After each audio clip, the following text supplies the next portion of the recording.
Hola, ¿qué tal? ¿Cómo estamos? Te saluda tu contador y amigo Luis Alberto Padrón. Búscanos en las redes sociales con el hashtag La Voz del Fiscalista. Y hoy vamos a tener un excelente programa que hemos denominado Capital Privado para Reconstrucción del Ambiente Productivo.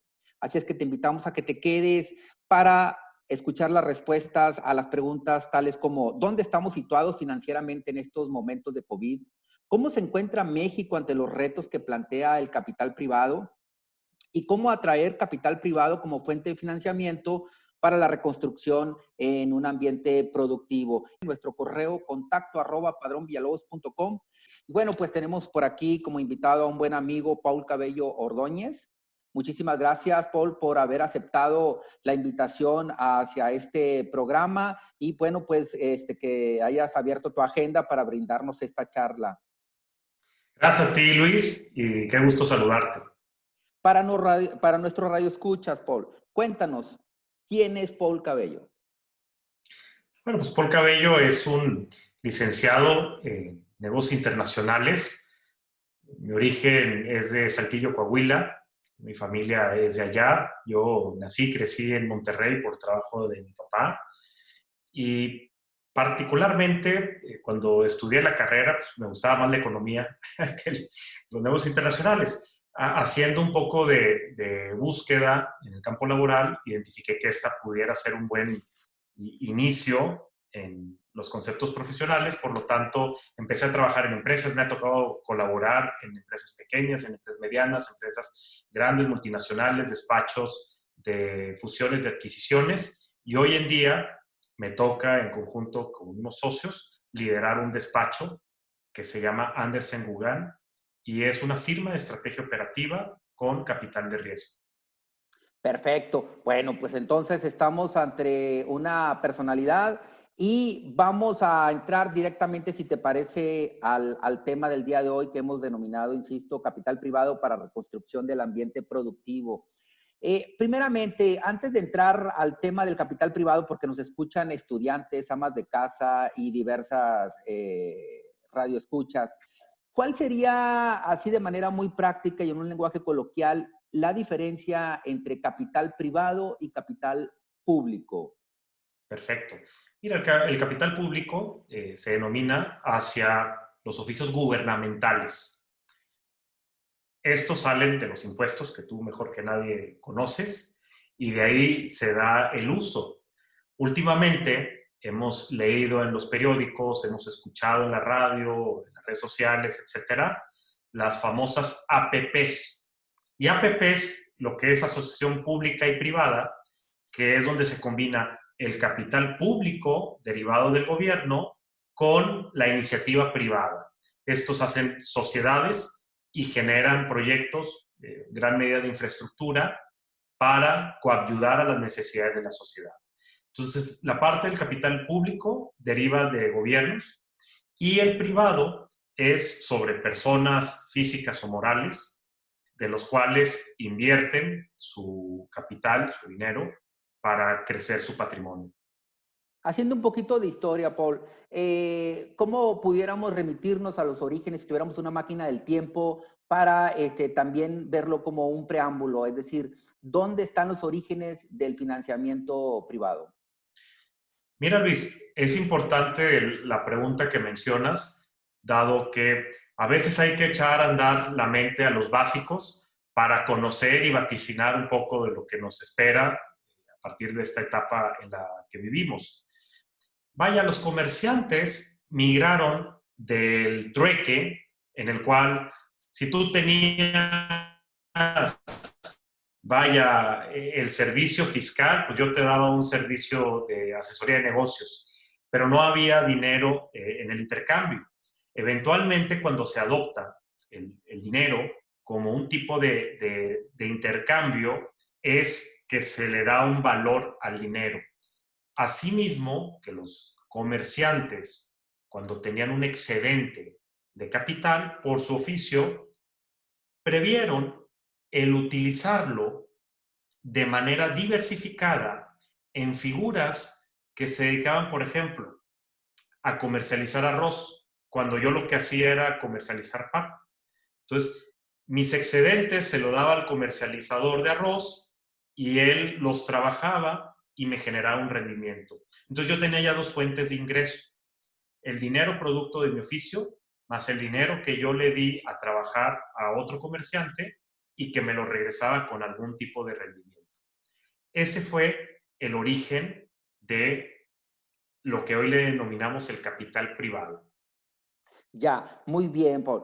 Y bueno, vivimos prácticamente en una aldea global, ¿no? ¿En dónde están colocados o de dónde, cuál es la fuente de origen de estos recursos, de estos fondos privados? ¿Están aquí en México preponderantemente o hay que irlos a buscar a Estados Unidos, hay que irlos a buscar a Asia, hay que irlos a buscar a Europa? Cuéntanos un poco sobre ese tema. Mira, definitivamente el capital está en todos lados. Sí hay algunas sedes que se denominan los centros de alta distribución del mismo capital. En Estados Unidos, pues, principalmente concebimos a Nueva York como la capital del dinero, pero si nos movemos hacia Europa, encontramos que en Reino Unido, Londres, se vuelve una sede de alto dinamismo del tema del capital, pero también otra de las situaciones que nos hemos topado en esta prácticamente uso exponencial de los mercados de capitales es Asia. China ha tenido un liderazgo en los últimos años sobresaliente, que algunos de sus ciudades, como lo es Shanghai, Hong Kong, cada vez acaparan más transacciones. ¿Y qué decir, por ejemplo, de los Emiratos Árabes Unidos, con Dubái, que también se vuelve un ícono para estas transacciones? Total, están por todos lados, hay nuevos actores, hay nuevos apetitos de inversión, y es muy interesante cómo se ha dado esta dinámica y México, qué lugar ocupa en este centro de capitales. Ahora bien, ¿qué le dirías a uno de nuestros radioescuchas aquí de Frecuencia Fiscal que, bueno, pues tiene su inversión y es tradicionalista, es de la vieja guardia y tiene su dinero depositado en la banca tradicional de aquí de México, ¿no? Y bueno, pues a lo mejor estaba recibiendo CETES, que estaba por arriba de 7 puntos, ha venido cayendo, ya estamos creo que en 4.25 y esa tasa se acerca más a niveles o índices internacionales. Entonces, ahora ya prácticamente no es viable tener nuestro dinero guardado en la banca mexicana porque 4.25, quítale la tasa de retención, que es de más del 1%, quítale la inflación, que rebasa el 3%, prácticamente tenemos un rendimiento negativo ahorita en estos momentos y que esa tasa tiende a caer. ¿Por qué un inversionista mexicano conservador debiera de sacar su dinero de la banca y colocarla en estos fondos? Correcto.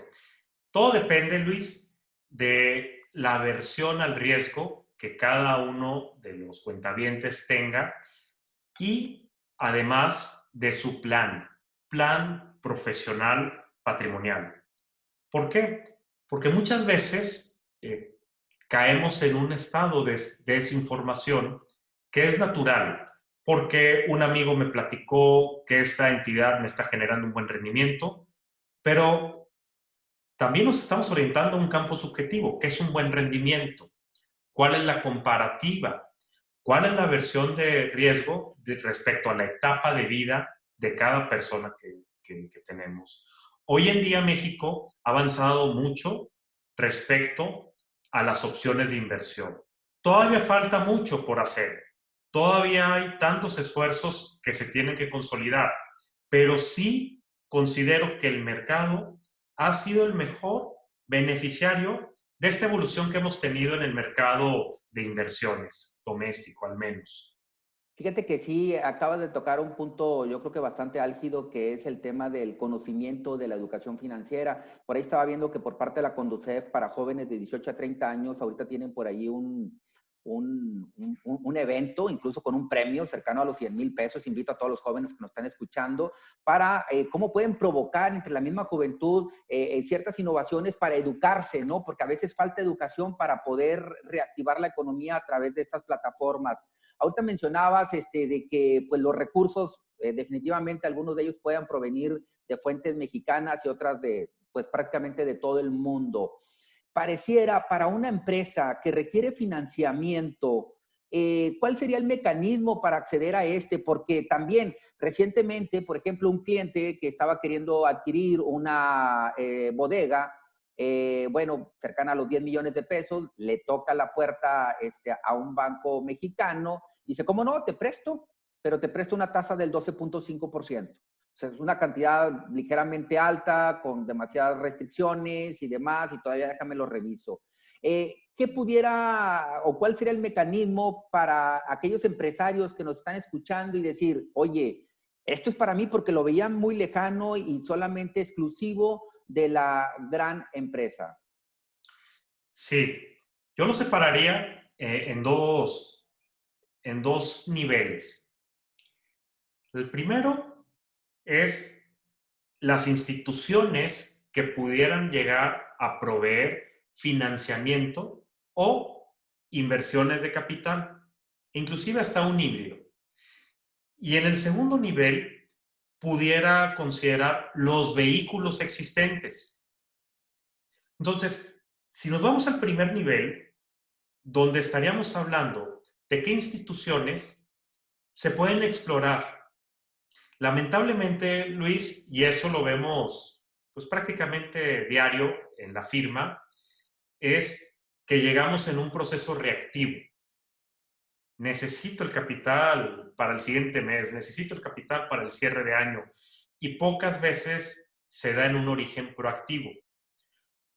No está mal, simplemente es entre mayor cultura financiera podamos obtener, más planificación podremos adecuar en nuestras opciones. ¿Por qué? Porque de entrada se puede tener combinación entre la banca comercial con algunos inversionistas privados, algunas líneas de factoraje, dependiendo cuál es la necesidad y la envergadura del proyecto. Por otro lado, los vehículos. En los vehículos también nos hemos encontrado que hay mucho por culturizar respecto a los acuerdos que se pueden llegar a tener con diferentes entidades. Si nos vamos a la banca tradicional, pues sí, definitivamente radica más en contratos establecidos, a lo mejor por temas de competitividad, unos te dan mejores condiciones que otros, mayores plazos, etcétera, etcétera. Pero las tasas tienden a ser muy parecidas. Pero cuando entramos en un campo de inversionistas privados, ya hay muchas formas de cómo negociar. Y yo lo llevo a un punto, Luis, que nosotros pudiéramos clasificar con 3 T's: talento, tiempo y tesoro. Si el empresario que nos está escuchando sabe que está disponiendo del tiempo y del talento, bueno, pues hay que conseguirle el tesoro. Pero eso ya lleva un gran valor a la mesa de la negociación. Entonces, ahí es donde se generan los vehículos que, honestamente, tanto en Estados Unidos, en Asia, están cada vez más creativos en los vehículos que se pueda llegar a fundamentar. Y no es más que darles una estructura, lo ponemos en blanco y negro, se contrata un abogado para que le pueda dar certeza jurídica y a chambear se ha dicho. Exactamente, o sea, en estos casos, cuando se obtienen estos recursos, prácticamente en lo que es la banca tradicional, pues bueno, está el recurso, está el tesoro y nada más. Pero en el caso de este financiamiento privado, pues hay un acercamiento todavía más, ¿no? Yo creo que muchos de ellos exigen estar, por ejemplo, y dime tú si es lo correcto, pues un asiento en el consejo de administración o ingresar como accionistas o ingresar como acreedores. Y es ahí donde el mexicano tradicional pues pudiera intentar meter un freno porque dicen, oye, voy a abrir las puertas corporativas de mi compañía y voy a empezar a perder el control de mi pequeña empresa, pero no están viendo hacia dónde la pueden llevar, ¿no? Hacia otro nivel, hacia poderla escalar, hacia proyectos que son inviables si la empresa decide no obtener esos financiamientos, Paul. Sí, qué interesante lo que mencionas, porque a veces tendemos a esclavizarnos al corto plazo. A largo plazo, que es donde cualquier ser humano queremos aspirar, pues también habría que planificarlo. Y estos vehículos, o algunos de ellos, que se originan para tener un crecimiento acelerado, pues dicho crecimiento no te va a llevar menos de 3 años. En 5 años se puede encontrar una especie de consolidación de lo generado del año 1 al año 5 y en el quinto empieza a consolidar, para que en el año 7 o al 10 ya estés buscando ejecutar una salida a ese capital que creyó en el empresario, que entendió el modelo de negocio y que le apostó junto con el riesgo inherente al crecimiento de dicha empresa a cambio de un rendimiento mejor del que encuentra en los instrumentos tradicionales. A ver, Paul, ¿qué preguntas entonces se tiene que hacer una empresa antes de intentar acceder a un financiamiento de esta naturaleza? O sea, ¿qué receta debiese de tener preparada? Porque, bueno, pues los inversores van a cuestionar, como dices tú, oye, ¿cuál es tu versión de corto plazo? ¿Cuál es tu versión de largo plazo? ¿Cómo estás estructurada corporativamente? ¿Cuáles son los riesgos, las deudas que ya tiene la empresa de manera previa? Para que, bueno, pues el radioescucha que pudiera ser empresario y que pudiera estar en esta situación, quisiera una especie de check-up así de manera muy fresca y sencilla y decir, oye, pues yo paso la prueba, ¿verdad? Ya tengo, o me llevo esto de tarea, ¿verdad? Claro, antes de contestar esa pregunta y que pudiera ser una guía, me permito contar una breve anécdota de una de las figuras que marcó un precedente en este oficio. Él, hijo de padres inmigrantes italianos, se estableció en California y viendo las necesidades que tenían los inmigrantes en la región, decidió emprender un banco que financiara proyectos productivos.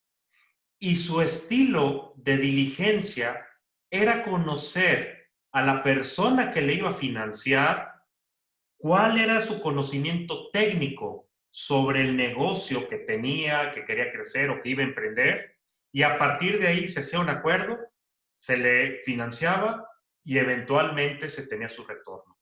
Estoy hablando de Amadeo Giannini. Él fundó el Bank of Italy y haciendo este tipo de gestión, posteriormente prácticamente se convirtió en lo que hoy llamamos el Bank of America. Entonces, esa diligencia de entender el negocio no la debemos de perder. Creo que ahora más que nunca la debemos de tener latente a quienes nos toca estar del lado del capital, pero también a la contraparte, saber cuál es la información básica que cualquier entidad de inversión quiere tener claro. Con esto respondo las preguntas. Número 1, ¿cuál es la razón de ser de la compañía? Eso es bien importante, porque al final del día, la pandemia nos ha traído grandes retos, pero uno de ellos es la capacidad de adopción de este nuevo ambiente. Entonces, si no tenemos claro cuál es la razón de la empresa, hacia dónde nos vamos a tener que adaptar. Hay que ser flexibles, pero la flexibilidad se da si conocemos perfectamente las esquinas de nuestro cuadrado y a partir de ahí es que vamos prosiguiendo el rumbo de la navegación. Número 2, ¿cómo nos diferenciamos en el mercado? ¿Cuál es el distingo? Que eso es también bien importante, porque un distingo lo puedes llegar a tener, pero la competencia te lo va a querer clonar. Entonces tienes que estar invirtiendo constantemente para tener una diferencia. siempre poniendo al cliente como eje central de tus soluciones. Entonces, esa es una segunda pregunta que valdría la pena. Y protegiendo, ¿no? Esos derechos, invenciones, patentes, marcas, porque como dices tú, cualquier persona te las puede intentar tomar. No, Adelante. totalmente. Y vaya, cada uno maneja un inventario diferente. Va desde la relación que tienes con los proveedores, tu gente, los procesos, la tecnología que se invierte en la empresa. Vaya, todo puede ser un diferenciador siempre y cuando le generes eficiencia a tu cliente, le generes las mejores prácticas y sobre todo certidumbre de a lo que te comprometas cumplir. Otra de las cuestiones que también es básico, el nivel de replicabilidad y escalabilidad de tu negocio. ¿Por qué? Los inversionistas difícilmente van a buscar algo de corto plazo. Hay miles de opciones para llegar a un corto plazo. Lo que ellos quieren es una evolución natural del modelo de negocio por el cual están entrando. Y eso nos lleva a requerir un estado de replicabilidad y escalabilidad. Si eso se da, las economías de escala, que hoy son costos difíciles de sortear, pero luego se van haciendo más llevaderos, porque el negocio está creciendo y casi en una base orgánica de lo que se empezó al inicio. Por último, el último detalle es pues hacer unas proyecciones financieras, porque nos ha pasado que llegan muy definidos los empresarios, los emprendedores, con estas preguntas que acabo de comentar, pero no saben cuánto pedir. Entonces dice el inversionista, bueno, está perfecto, ¿y cuánto es lo que necesitas? Carambas, esa no la tengo, la estudio y la regreso. Pues no se vale. ¿Por qué? Porque al final de cuentas es el punto más relevante de la conversación. Sí, ciertamente, o sea, como dicen, oye, ¿y para qué y en qué vas a hacer la inversión, no? Porque a veces no queda claro. Están tratando de vender, pues sí, esa escalabilidad, esa proyección, pero no queda claro el recurso en qué se va a invertir y bueno, por ahí pudieran surgir algunos problemas. ¿Nos pudieras contar así de manera muy breve algún caso actual de alguna empresa que tenga esas características de escalabilidad? Digo, yo entiendo que las empresas hoy en día de tecnología prácticamente fueron las menos maniatadas por este tema de la pandemia.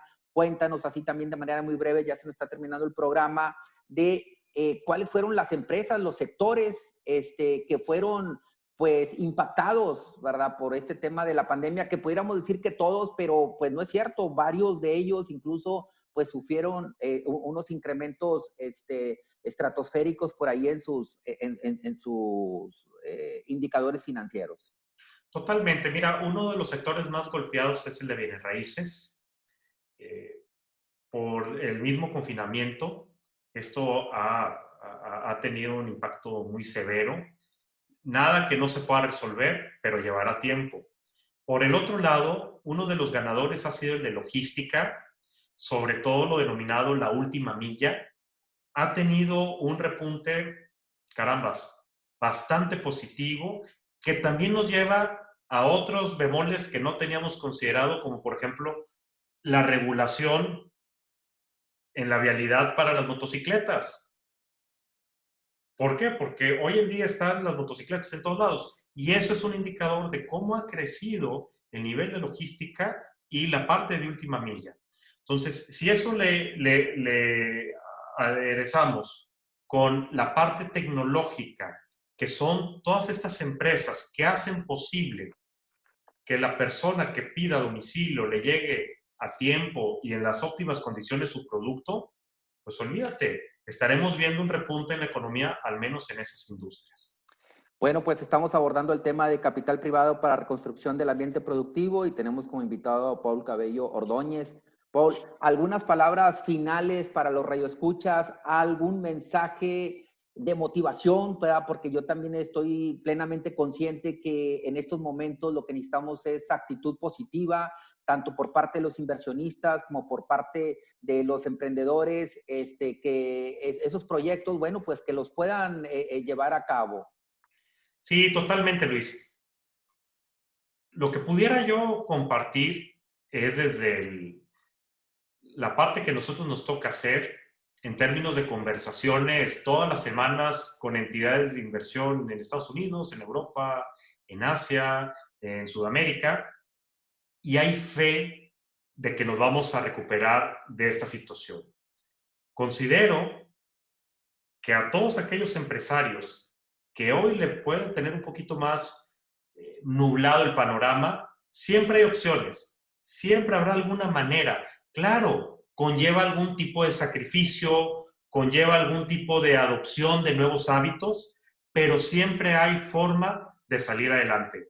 Nosotros como firma hemos estado innovando en ciertos programas que le denominamos soluciones de capital, donde podemos hacer diagnósticos muy sencillitos, un check-up, por así decirlo, muy ejecutivo, pero que nos pueda tener una claridad de dónde estamos situados en términos de capital. Y a partir de ahí, buscar opciones para que esto no se lo lleven solos de tarea los empresarios.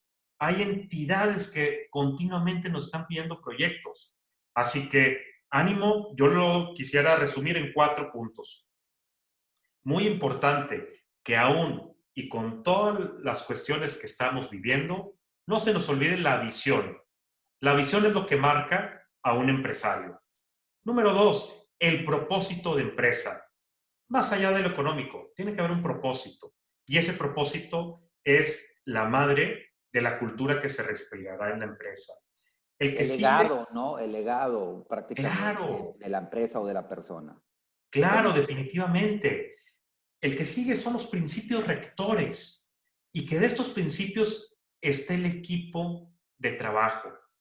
Bien importante, equipo de trabajo y trabajo en equipo, porque no solamente es tener un equipo de trabajo, bueno, si no trabajan en equipo son muy bonitos individuos, a lo mejor contraponiéndose. Y eso un inversionista lo ve, porque tiene que mitigar el riesgo a través del talento permeado en la organización. Y eso cuesta. Cuesta tiempo, cuesta paciencia, cuesta dinero, pero vale la pena. Y al final del día es tener congruencia con lo que acabo de comentar en la operación diaria de la compañía.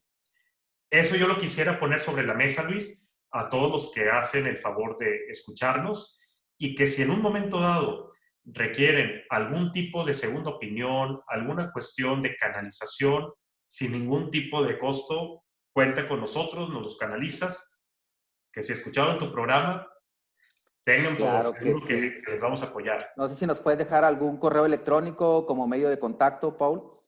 Sí, claro, es Paul, con P de Pedro, paul.cabello, ag-medio-mx.com. Listo, bueno, pues yo me quedo con esta última frase que refería, ¿no? De equipo de trabajo o trabajo en equipo. Había equipos de fútbol que cuando salen a la cancha simplemente dejan de ser un equipo y llegan al fracaso. Bueno, pues te damos las gracias por haber estado aquí en tu programa Frecuencia Fiscal. Esperamos que nos puedas atender en una segunda sesión. Creo que es una charla que da para más y más en estos tiempos de COVID. Nuevamente un abrazo a la distancia, Paul. Muchas gracias, Luis, y saludos a todo tu auditorio. Se despide el contador Luis Alberto Padrón. Nos vemos hasta la próxima.